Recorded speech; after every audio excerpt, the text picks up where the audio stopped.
Hello, I think we are live, so hopefully everyone can see me and hear me. Right. Is that going to work? Hello. There we go. Perfect. Hello, hello, hello. Welcome, welcome. Welcome to another Sunday session at Snap Provise. This is one of our A-level chemistry revision sessions. We have a revision session, I think most Sundays, in chemistry, biology, physics, and maths. This one is obviously chemistry. And today we're going to be looking at redox reactions, redox chemistry. I'm just going to sometimes makes my camera turn off, so there we go. I thought it would. There we go. So yes, we're going to be looking at redox chemistry. So please feel free to say hi in the chat. Oh, why is it doing that? Sorry. I don't know why it keeps turning my camera off. It's having a funny view. It was being perfectly fine for a couple of weeks as well. Hello, Aisha. Welcome. Hello, MRCRGGYT. Hello, how's it going? Welcome. We'll just give it another 30 seconds or so in case there's anybody else who is going to be joining us, and then we'll get started. In the meantime, see if you can spot the deliberate mistake on the screen, and let me know in the chat. Throughout this lesson today, if you have any questions, pop them in the chat and feel free to answer each other's questions or have a go at answering each other's questions. Or if you're not sure, then have a go, and then I can always have a go at correcting any mistakes or confirming anything, because lots of you are obviously incredibly intelligent, so you probably know most of it, so you can probably answer each other's questions. So please feel free to. One of the best ways to learn is through teaching. So I do highly recommend you have a go at answering each other's questions, even if you're not 100% sure. It's always good. But we'll get started in a second. So yeah, again, please feel free to say hi in the chat. Oh, you finished your A-level, so you're happy. Yay! Well done. Fantastic. Well done, those of you who have finished. Lovely to have you here anyway. And you can be helpful. You can see how much you can remember. You can always answer other people's questions. You can also, it'd be lovely if you wanted to share your wisdom about A-level chemistry. If there's anything that you think current students should know going into year 13, for example, or anybody who is watching this who's thinking about doing A-level chemistry, or even who's about to go into A-level chemistry. Is there any wisdom you could give them about their A-levels, etc.? That would be good. Oh, you didn't do chemistry. Well, I mean, you're welcome to have a go if you want to. So people are asking, how did you find exams? You're going to start GCSE exams this year. Well, have a go anyway. It's always worth it. We're just about to get started. Fatima, we're just about to get started. So, in fact, let's get started. What did anyone spot the deliberate mistake on this front page? And I say deliberate, probably wasn't deliberate, but I'm going to pretend it's deliberate. Anybody got any ideas? Because it's a common error, it's a common misconception, common error. You'll see it throughout the whole of life. People do it all the time, and it's one of the things that we have to have arguments with Key Stage 3 students about. Formulas, chemical formulas, is hopefully we have recognised. Oh, that was supposed to be on a pen. Why didn't it like that? Pen. I want to be on a pen. No, don't turn my camera off as well.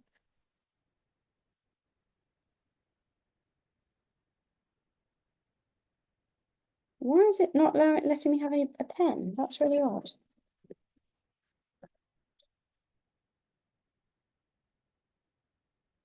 Oh, okay, hold on. I think, have I got to click a button that says, have I not clicked a button? No. There's no button to click.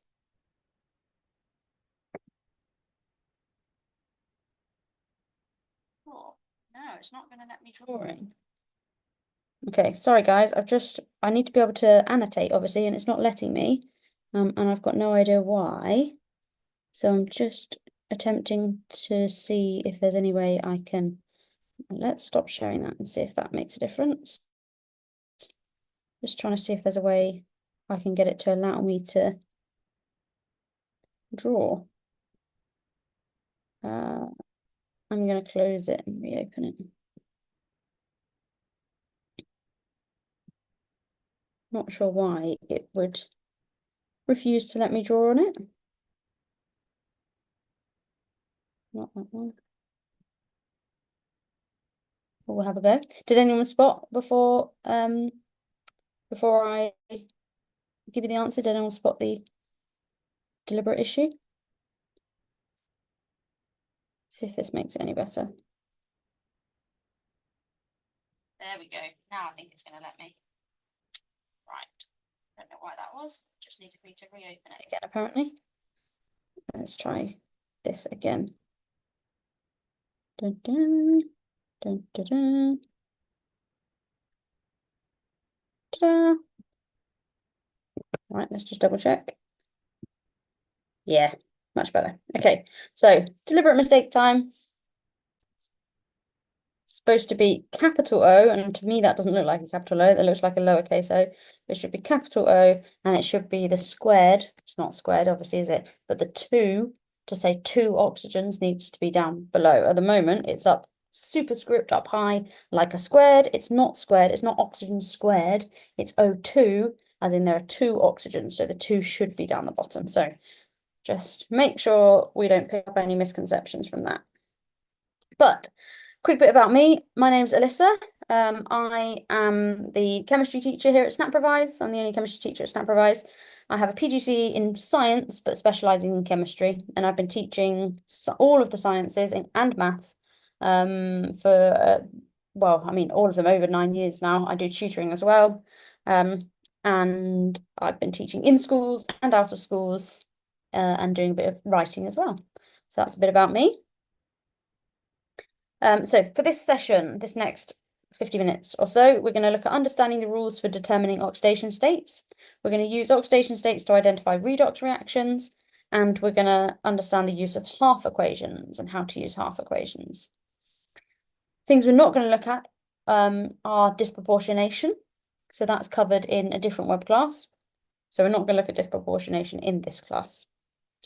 So if you are an AQA student, most of the web classes are fairly well rounded at Snapprovise in that they cover all of the 3 main exam boards, AQA, OCR, and EdXL. And then if there are any major discrepancies between the exam boards, then we point them out. There will be some keyword differences that we don't massively highlight, but most of the major discrepancies we do point out. But just so that you guys get used to using your specifications, please refer back to these slides at the beginning of the web classes. So AQA, these are your spec points that we're going to be covering. OCR, these are your spec points. So this is the excerpt from your specification that we're going to be looking at. And then EdXL, this is for you. So if you're ever unsure, always refer back to your specification because that is what your exam boards use. So if you're ever unsure about what is expected from you, look at your exam board. Okay. So what do we already know? Let's have a look through these bits of chemistry. A lot of this is from GCSE, so anybody doing GCSEs should be able to tell me this. So what is an ion? How do we identify an ion? Does anybody know? Please feel free to pop it in the chat. And then also, what are oxidation and reduction? There's a few ways in which we can determine oxidation and reduction. Can you give me any of the main ways that you learn at GCSE? So therefore should definitely know for A level. So what are ions? What is oxidation? What is reduction? Yes, ions are charged species. Very nice. Well done, Fatima. They are charged species. That means they are not neutral. That means there must be an imbalance of protons, which are positively charged, and electrons, which are negatively charged. So within an atom or a group of atoms, there is an unequal number of protons and electrons. Therefore, the ion itself has got a charge because it's got, for example, more positive protons than it does negative electrons, That would make it positively charged. Or maybe it's got more negative electrons than it does positive protons. That would make it negatively charged. So let's say it's got 10 electrons but only 9 protons. It has a charge of -1 because it's got 10 minuses, 9 pluses. That means we balance out to have 1 negative overall. So ions are charged species. They can be single atoms that are charged, i.e. ions, or they can be polyatomic ions. That means multiple ions. Fabulous. What about reduction and oxidation? What are they? Can you tell me what they are? How do I work them out? How do I identify them? Pop it in the chat if you can. Good, absolutely right. Fatima, we can identify a change in oxidation number. Which way is which? Because we are going to look at oxidation numbers today.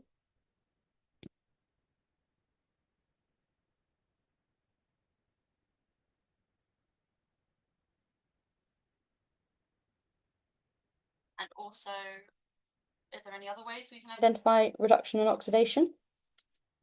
Reduction or oxidation?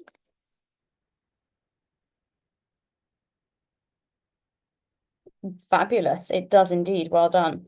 So I'm not going to write that down yet because we're going to look at that later on, but you're absolutely correct.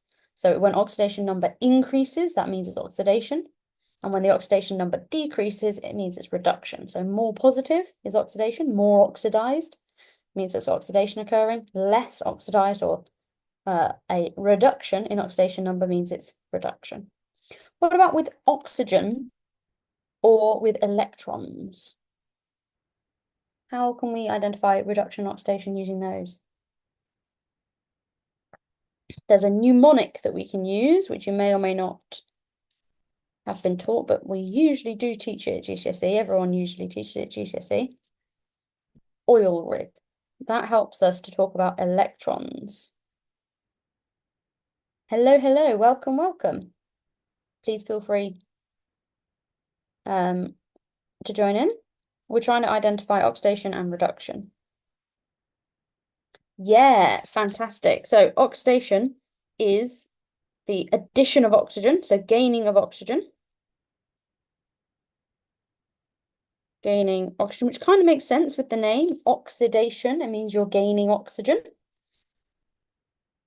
Or, you're absolutely right, we can use the oil rig mnemonic, where oxidation is loss of electrons, reduction is gain of electrons. So if we talk about electrons, then it's actually the loss of electrons. So oxidation is the gain of oxygen or the loss of electrons. In both cases, we call that oxidation. And usually that occurs at the same time. And therefore reduction, well done, is the other way around. Fantastic. Reduction is gain of electrons. So looking at the oil rig mnemonic, OILRIG, oil rig, oxidation is loss, reduction is gain of electrons. So reduction is gain of electrons, or it is the loss of oxygen. The opposite to oxidation.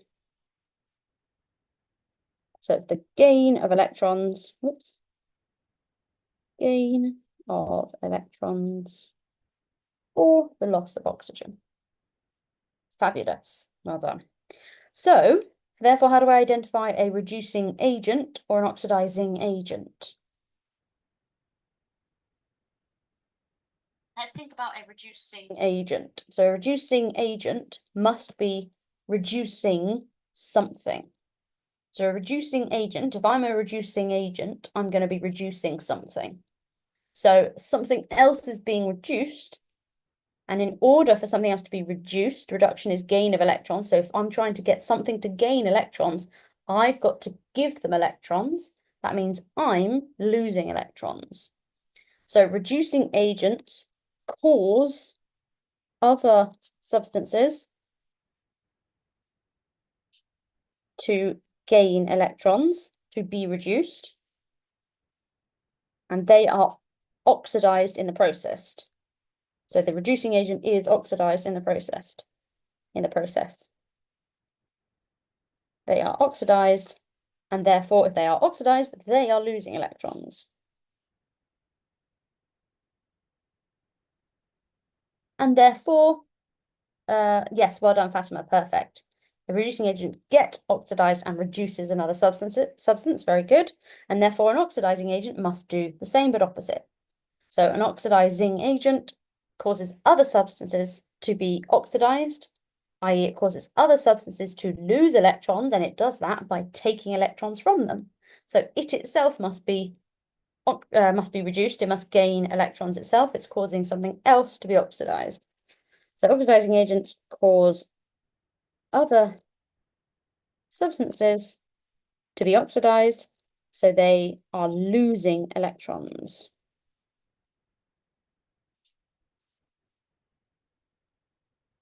I'm going to put they themselves, just to be very clear. They themselves are reduced, i.e. they gain electrons. Fabulous. Okay, let's get on to some redox chemistry then. If anyone has any questions, pop them in the chat and we will try to address them. So, oxidation states. We mentioned oxidation numbers, oxidation states. It's the same word. For some reason, we're flipping between the two of them. It means the same thing. An oxidation number and an oxidation state is the same thing. Means the same thing. So we're talking about the same thing. Whether I say oxidation number or oxidation state, it means the same thing. Some exam boards like to prefer to use one word over the other. Most of them talk about an oxidation number, not an oxidation state. But you'll probably notice that degree level stuff or stuff on the web that isn't aimed at A level will talk about an oxidation state as well. So you do see both terms, they mean the same thing. So oxidation states, an oxidation state or an oxidation number can be calculated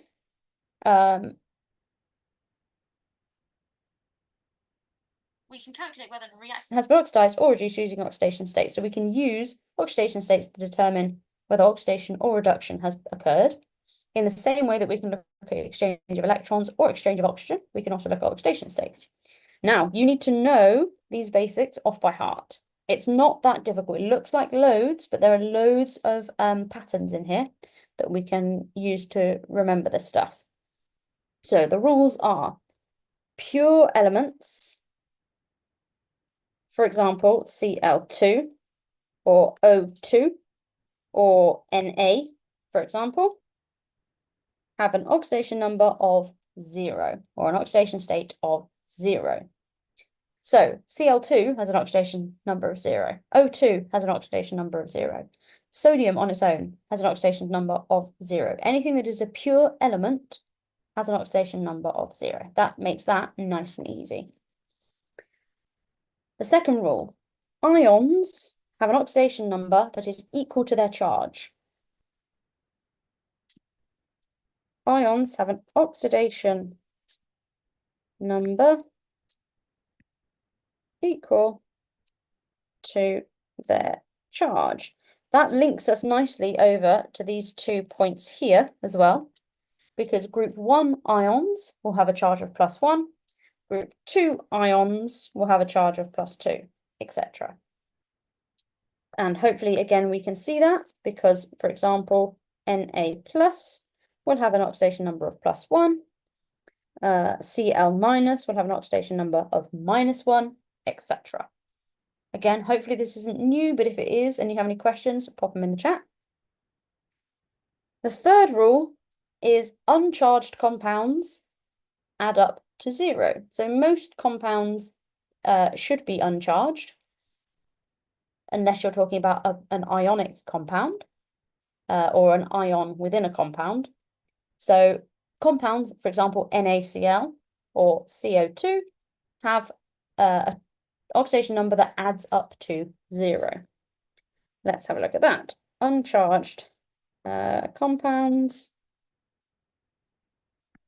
add up to 0.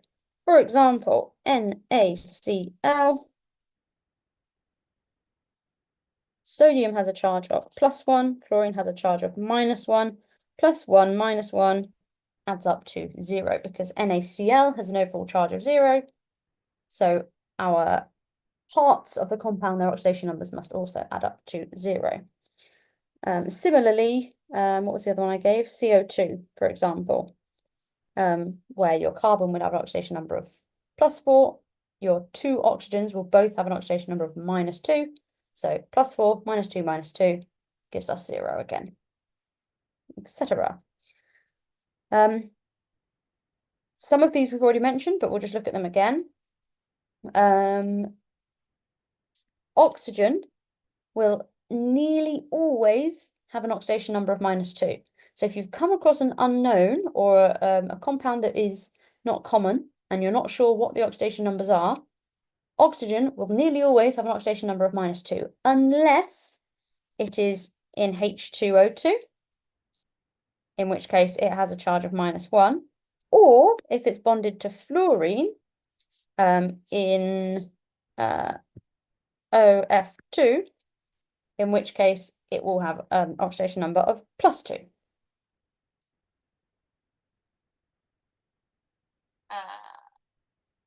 Yes, so sorry, there was a question.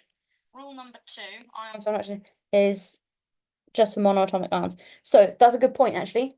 Yes and no, because also, for example, CO3 2-, if you're looking at the oxidation numbers there, they would add up to -2. So the ions have an oxidation number equal to their charge. So yes, your answer is correct because my statement is very specifically about ions have an oxidation number equal to their charge.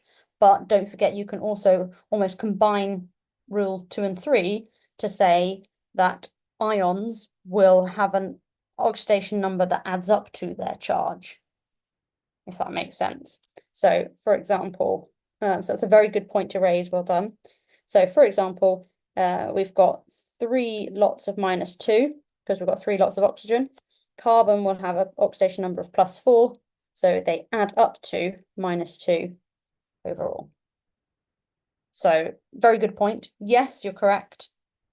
If we take my rule 2 as I've written it, absolutely right. Yes, it's only for monoatomic ions. But don't forget, we can kind of combine rule 2 and 3 and say that charged ions or their oxidation numbers add up to the charge as well. But that's a very good point. I hadn't mentioned that, so thank you for raising that. Yes, true. Okay, so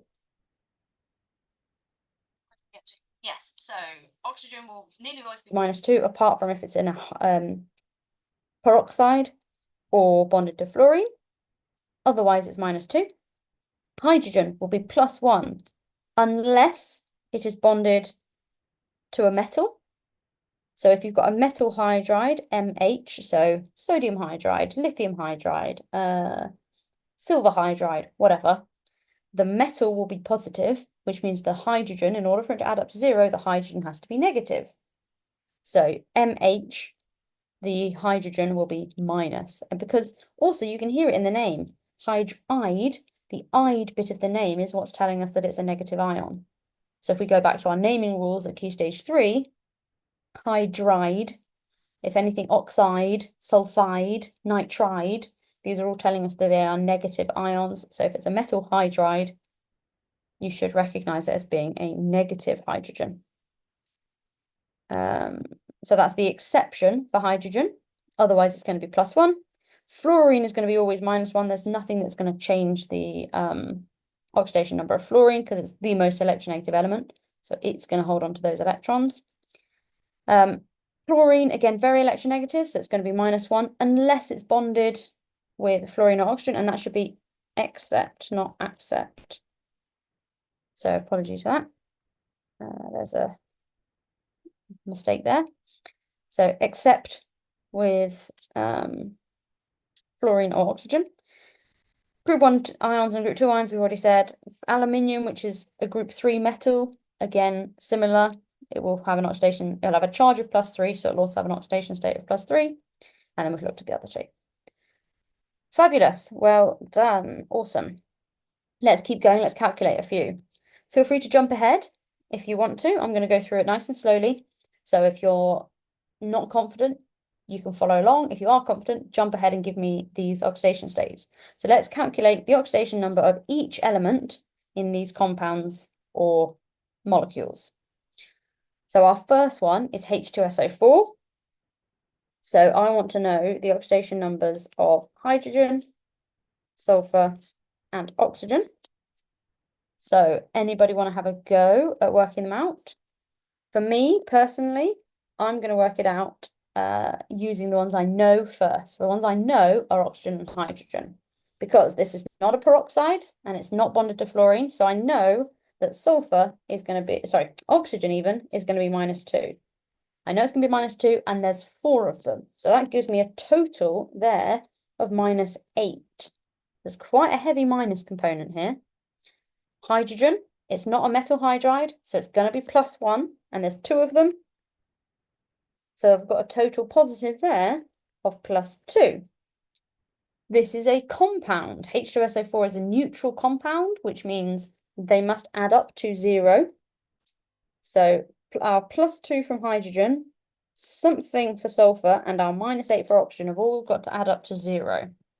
So, very nice. Sulfur must be +6. Fantastic. So we know oxygen is -2, we know hydrogen is +1, sulfur must be -6. Sorry, +6 even. Sulfur must be +6. Well done. Very good. Fabulous. What about S8? There's only one element here, and that is sulfur. So not a compound, but it is a molecule. So what's my sulfur oxidation going to be?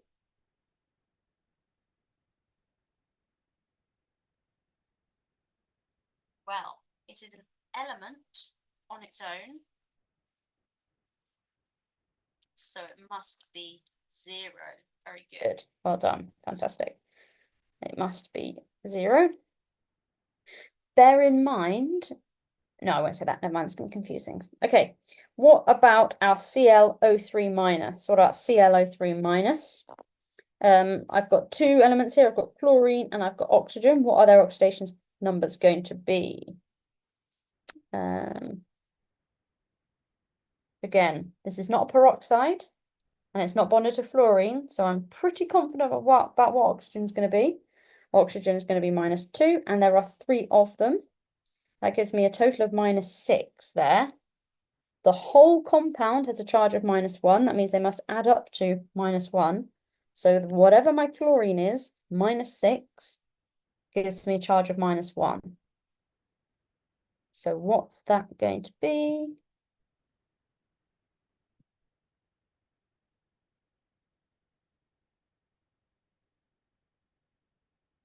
+5. Very good. +5. There's my question mark. It's got to be +5. So +5 -6 gives me -1. So oxygen has an oxidation state of -2. Each oxygen, don't forget, we're looking for the oxidation state of the element, of the single thing in there. There are 3 oxygens, so in total, all 3 oxygens provide a -6 towards the end result, towards the end charge. So, but there's only 1 chlorine, so that whole chlorine must take up -5. Very nice. Okay, finally then, KMnO4. So I've got potassium, I've got manganese, and I've got oxygen. None of them are in their elemental state because it's part of a compound. So they're all going to have a charge of some kind. Again, I know what oxygen is because it's not a peroxide and it's not with fluorine, so it's going to be -2. So I know my oxygen is -2, but there's 4 of them, so it's contributing a total of -8. So now, how do I work out the next bit?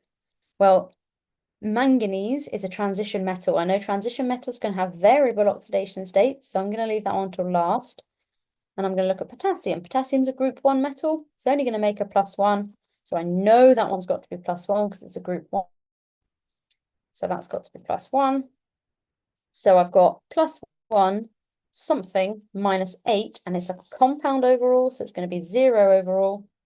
That means my manganese is +1 -8 +7, hopefully. Question mark is +7. 7. Yeah, well done. Fantastic. Really nice. Really, really nice. Awesome. Let's keep going. Very well done. So by calculating the oxidation number of an element in the reactants and products of a reaction, we can determine if it's been oxidized or reduced. We've already looked at this. So when the oxidation number goes up, the element has been oxidized.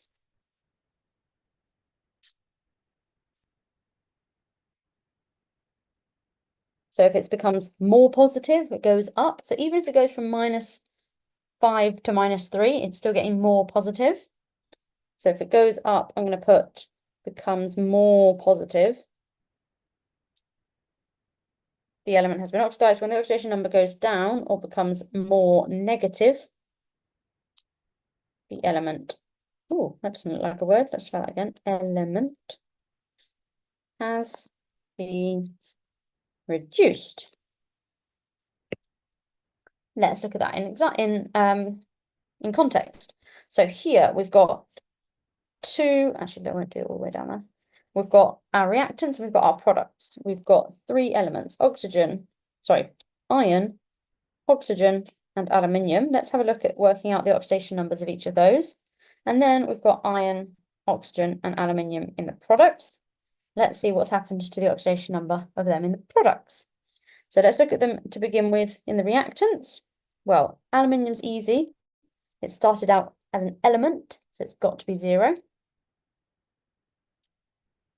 Iron oxide.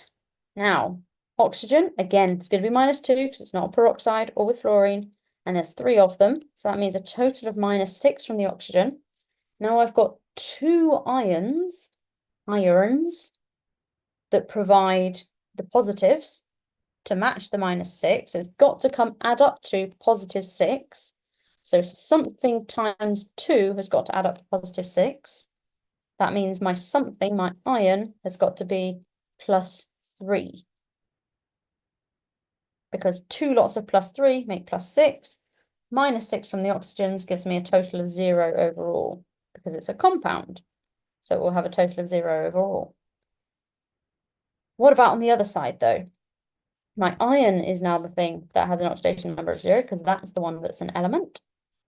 And then my oxygen, again, is -2, and there's 3 of them, gives me a total of -6.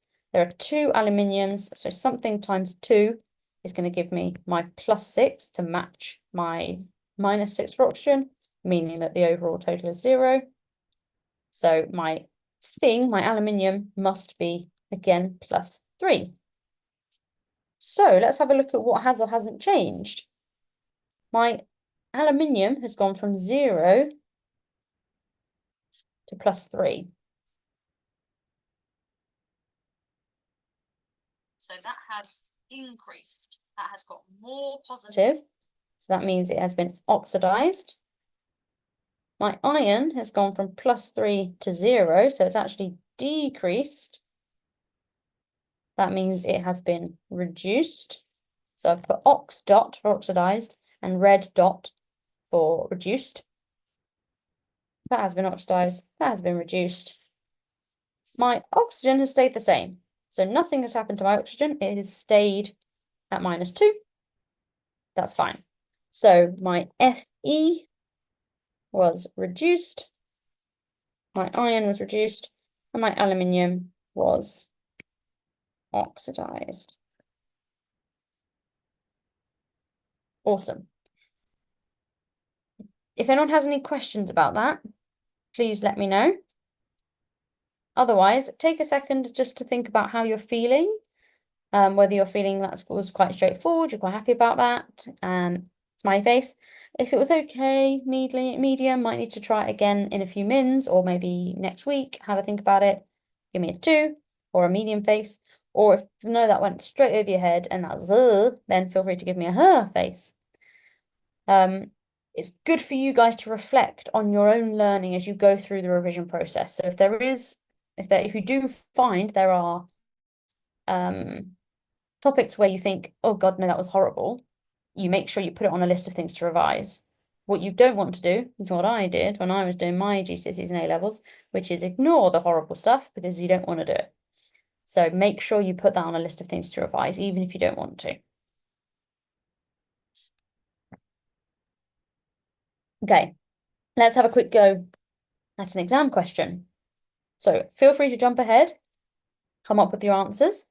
Again, I'm going to work through it slowly, so hopefully you can follow along. But if you want to jump ahead, please do, and then we can see if our answers match. So this question is about group 7 elements. Chlorine can be made by the redox reaction below, blah, blah, blah, blah. Using oxidation numbers, show what has been oxidized and what has been reduced in this reaction. So what has been oxidized, what has been reduced in this reaction? What I'm going to do is two different kind of methods of showing your workings, which we were doing similarly on the previous two slides. I'm going to write oxidation numbers above, because this is what I like to do, because it's nice and quick. But I'm also going to write it out in terms of reactants and products, so that if you want to do that in your exams, you can. And then you can just compare your reactants and your products. So what have I got? I've got manganese, I've got oxygen, I've got hydrogen, and I've got chlorine. Manganese, oxygen, hydrogen, chlorine. So what are my oxidation numbers, oxidation states to begin with, and what are they to finish with? I need to know that because I need to know whether they have increased or decreased, because that's what tells me whether they've been oxidized or reduced. So again, oxygen. Let's start with oxygen because it's nice and easy. We'll have an oxidation state of -2. There's 2 of them, so in total they are -4. That means manganese must be +4 so that they add up to 0. Hydrogen is with chlorine, so it's normal, so +1. Chlorine is normal, so -1. Ignore the fact that there's 4 of them. Again, I'm just interested in what the element itself is, not how many of them there are, or how many HCl's there are, because that's telling me how many HCl's there are. So it doesn't matter that there's 4 HCl's. In each individual HCl, the hydrogen is +1 and the chlorine is -1. Doesn't matter that there's 4 of them. It's just like having, 4 different ladybirds and you want to count how many spots there are on each wing. Doesn't matter that there's 4 of them. I'm only interested in what's going on in that individual thing. So that's in my reactant. So manganese is +4 in the reactants, oxygen -2, hydrogen +1, and chlorine -1. In the products, my chlorine is -1, because it always is, unless it's with something weird like fluorine. It's not here, so -1, and there's 2 of them. That gives me a total of -2. That means my manganese must have to be +2 to balance it. So actually, I can already see that there has been a change there for the manganese. What about in H2O? Well, oxygen is going to be normal because it's not peroxide, it's just water, so that's -2. And there are 2 hydrogens, so the hydrogen's got to be +1 each to give us a total of +2. So my hydrogen is +1 to begin with, and it's still +1 in the products. My oxygen is still -1 in the products. But I've got another chlorine.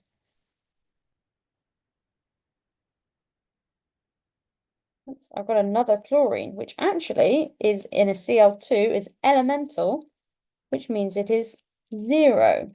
So my chlorine has actually, I've got an oxidation number of -1, so it hasn't changed, but then it also has changed. So let's identify that here. We've got our manganese has gone from +4 to +2, so that has changed. And we've got chlorine going from -1 to 0, so that has changed. Granted, it has gone from -1 to -1, but it's also gone from -1 to 0, and that's what we're interested in, is the change in oxidation state, so we can tell if it's been oxidized or reduced. So what has been oxidized, what has been reduced? Well, an increase in oxidation number is oxidation, so that is my chlorine. That is oxidation. And a decrease in oxidation number is reduction.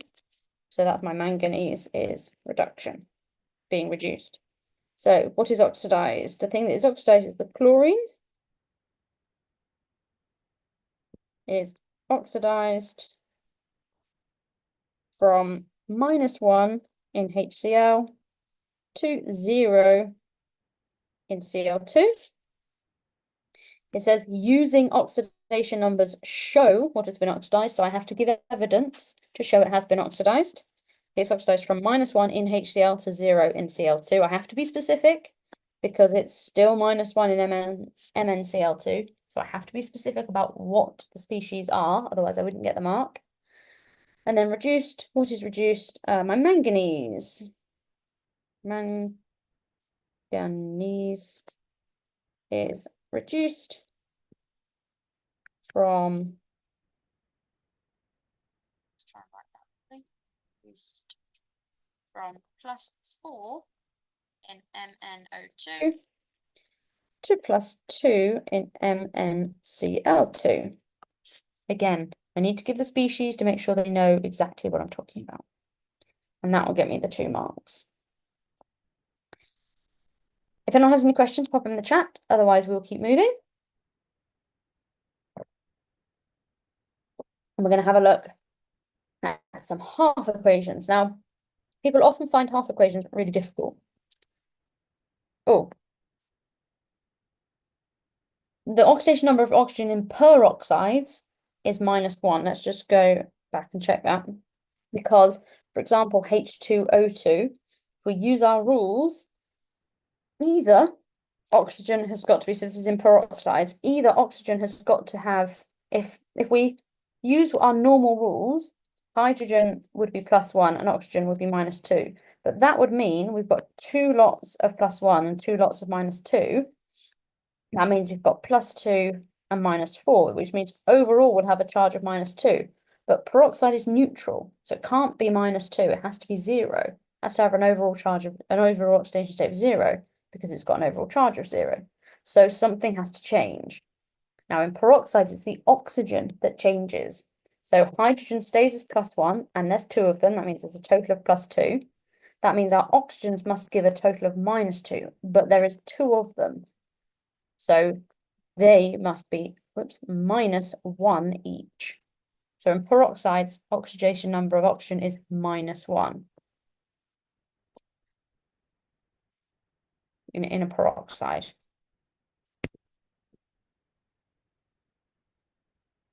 It's either that or hydrogen would change. But remember, a hydrogen atom has only got 1 proton and 1 electron.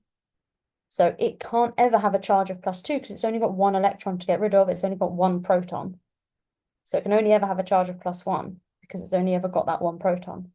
Could have a charge of -2 or -1 because it could gain an electron to give it a negative charge, but it can never have more than 1 positive charge because it's only got 1 positive thing in it. It's only got a single proton in it. So it has to be the oxygen here that changes. That is weird. Okay, good question. What about half equations then? Let's have a think about half equations. So if we're doing simple half equations, the easiest way to do them, to combine them, sorry, to create a full equation is to make sure we balance the number of electrons transferred,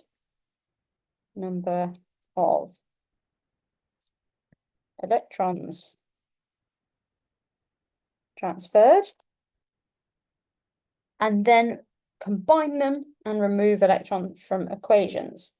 Combine the half equations and remove the balanced electrons. What I mean by this is, if you've got, for example, an oxidizing agent that is oxidation is loss, so it's accusing something, so it's gaining electrons. If you've got an oxidizing agent that is trying to gain electrons, let's say it gains 4 electrons per mole. If it's gaining 4 electrons per mole, then the thing it's gaining from must also be losing 4 electrons. You can't have it losing, I can't have the thing it's taking electrons from losing 6 electrons, but it only gaining 4, and then there just being 2 electrons just floating around in the middle of nowhere. Because where would they go? What happens to them? There has to be an equal exchange of electrons. So if something is if there are being 2 electrons per mole, or per balanced equation being gained, there must be 2 electrons being lost. If there are 5 electrons being gained, there must be 5 electrons being lost. So, for example, with this first example, we'll call that A, we've got iron going from Fe3 plus to Fe2 plus by gaining an electron. And we've got tin going from tin, neutral tin, to tin with a plus charge and losing an electron. There's only the exchange of a single electron in both cases. So that means iron can gain 1 electron, tin can lose 1 electron. There are no spare electrons floating around. Also, there are no electrons being gained out of nowhere. We can't just create an electron out of thin air. It has to come from somewhere. So we can't be gaining more electrons than we're losing. Otherwise, we're just creating electrons out of nowhere, and that's not possible. So here, this is nice and easy. I can just combine them. So I'm going to combine all of the reactants. So Fe3 plus aqueous plus an electron plus tin solid. And then I'm going to combine all of my products. That goes to make Fe2 plus aqueous plus tin, positive, aqueous, and 1 electron. And then I'm going to remove the balanced electrons.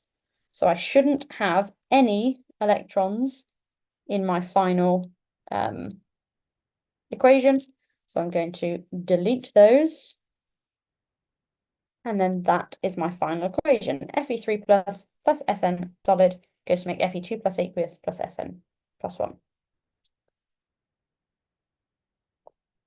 In this second one, in B, I've got the loss of 1 electron in the first equation, but I've got the gain of 5 in the second one.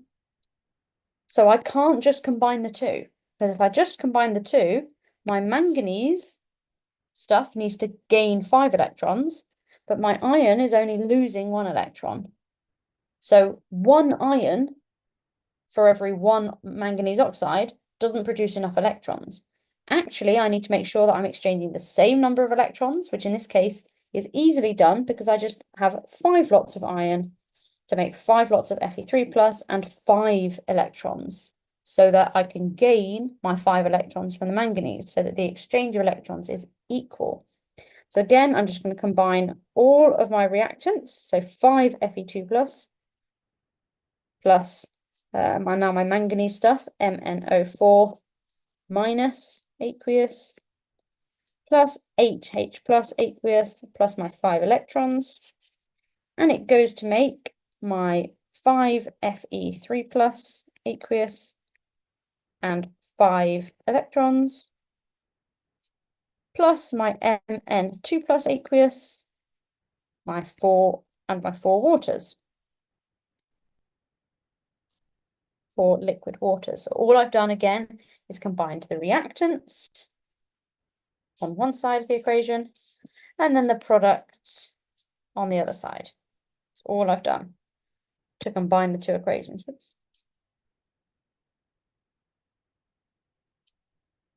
Then I need to get rid of my balanced electrons. So I need to get rid of my 5 electrons and 5 electrons because full equations should not have electrons in.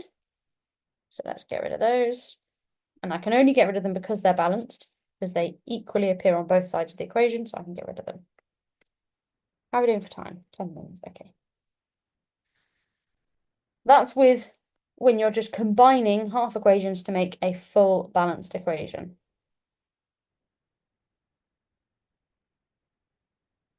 You can also go back the other way. So we can use oxidation states to infer, to work out half equations from full equations. Here, feel free to have a go at coming up with the half equations by yourself, if you feel able. But we've got 3 copper oxides plus 2 ammonias go to make 3 coppers, 3 waters, and nitrogen, N2.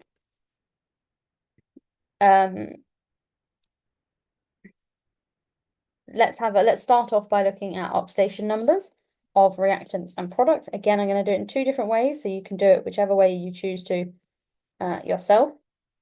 But you can write them all out, write all the elements out below or next to it. I know we had to do it next to it on the previous exam question, but next to it or below so that you can compare them, or I'm also going to write their oxidation numbers above as well. So again, I'm going to do it quickly because we're a little bit running out of time. Feel free to jump ahead if you feel able to. But oxygen is always -2 unless it's in a peroxide. So that's -2. Copper is therefore +2, so that they balance each other out. So copper is +2, oxygen is -2. Here we've got NH3. That means the oxidation number of hydrogen, which is always +1 unless it's in a metal hydride, is going to be +1. There's 3 of them, which means nitrogens must be -3 to balance it.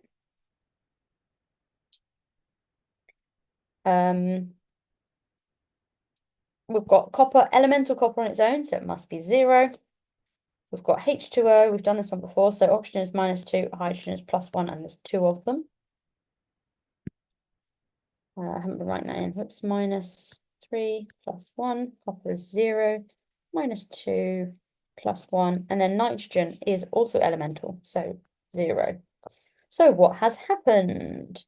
My copper has gone from +2 to -2. Oxygen has stayed the same, so that's boring, don't need that. Hydrogen has stayed the same, so don't care about that. But my nitrogen has gone from -3 to 0. So my copper has been reduced because it has gone down, more negative. And nitrogen has become more positive, so that must have been oxidized. Again, I can show that here.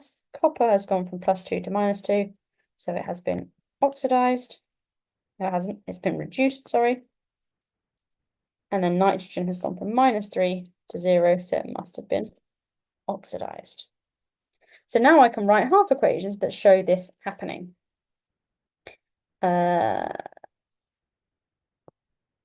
I can show, let's do copper first. I can show copper going from +2 to copper neutral. I know it's +2 because it's copper oxide. It's an ionic substance, so copper will have a charge of +2 to copper neutral. Oh, I don't need to put state symbols in. Now, how does that oxidation state go from +2 to neutral? Well, in order to have a charge of +2, but then be 0, be neutral, it must have gained 2 electrons. So it must have gained 2 electrons to become copper neutral. Or the other way you can do it is using conservation of charge. I've got a charge of +2 on the left, an overall charge of 0 on the right. I want to make the charges equal by including electrons. The only way I can do that is by including them on the left-hand side so that the overall charge is now neutral and neutral. Conservation of charge. I've got the same charge on both sides. So that's my copper one. My nitrogen one, well, it started as N-3 and become N2. How has it done that?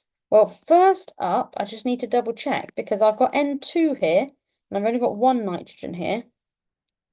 That means I need to do conservation of mass first. I've got to make sure I've got 2 nitrogens on the left-hand side.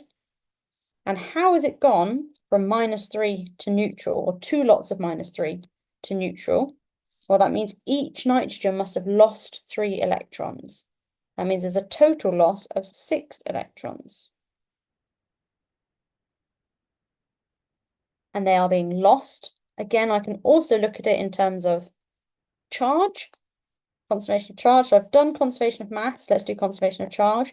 The total negative charge, oops, sorry, I just pressed the wrong button. The total charge, I'll have to do it over here, is -6 on the left-hand side. 2 lots of -3. The total charge is 0 on the right-hand side. So if I want to make sure that the charge is balanced, the total charge balances, i.e. I haven't gained or lost any electrons, I have to put in 6 electrons on the right-hand side so that the total charge is -6 on the right-hand side. And then they are equal. Oops, what's happened there?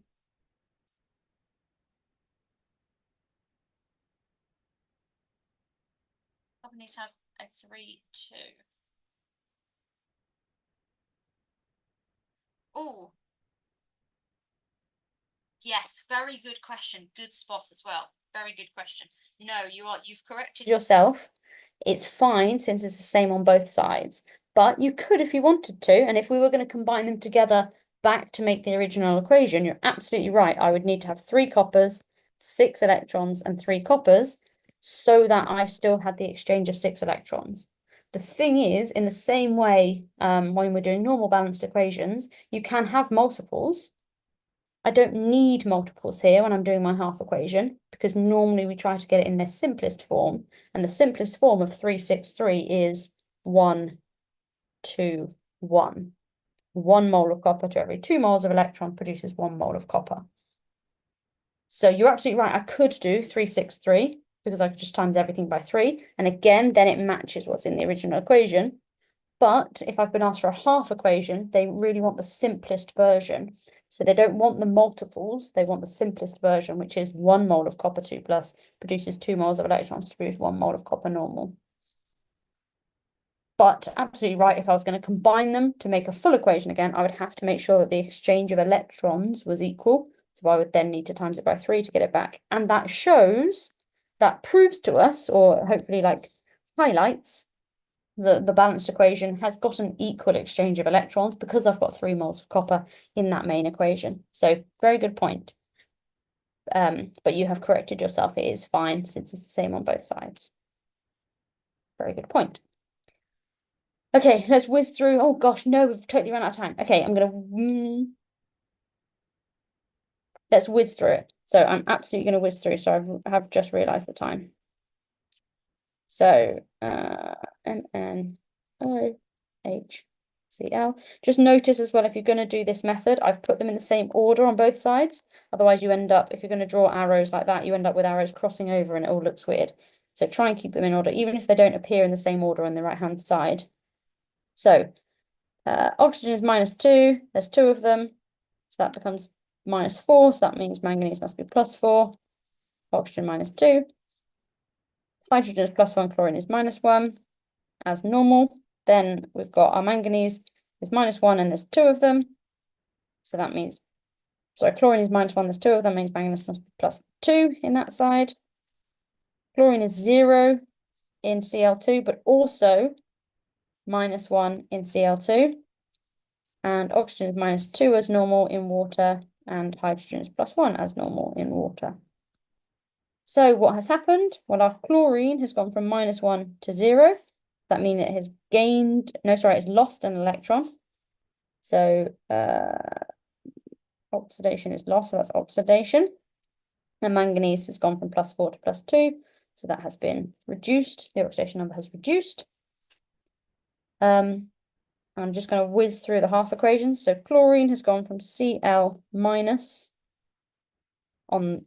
as a reactant to Cl2 as a product.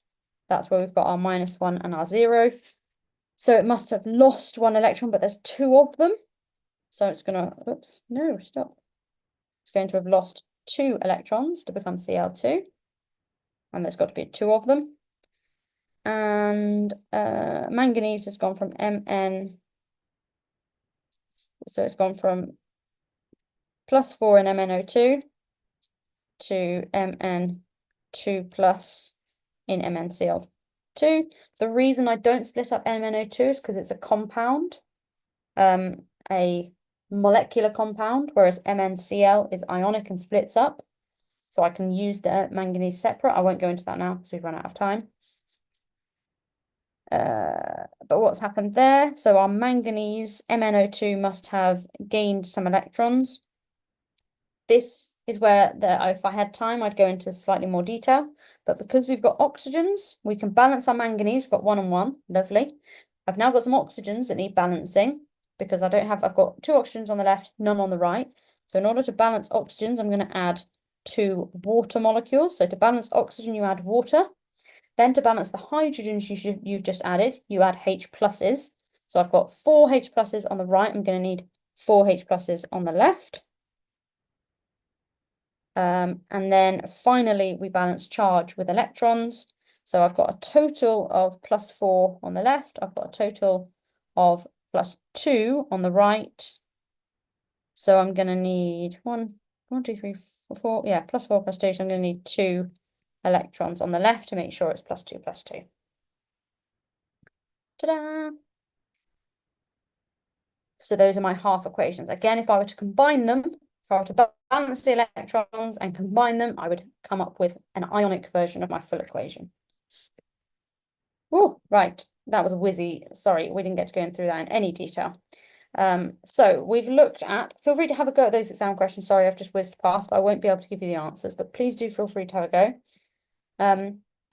You should now be able to understand the rules for determining oxidation states, use oxidation states to identify redox reactions, and understand, so identify reduction and oxidation, redox, reduction and oxidation, and understand the use of half equations, going from a full equation to a half equation, and half equation back to a full equation. We didn't get to go through it in quite as much detail as I would have liked, because we slightly ran out of time.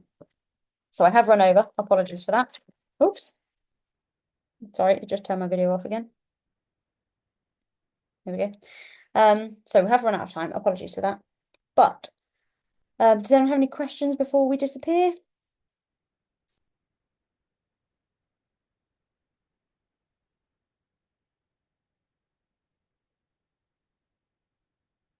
Fabulous. If you do, feel free to head over onto the website. And I think there's a hello@snapprovise.co.uk, I think is an email address you can get in touch with. But otherwise, I hope to see you at a future web class. Thank you very much. Well done. Fabulous. Well done if you kept up, and if you contributed, that is brilliant. Really well done. See you soon. Bye-bye.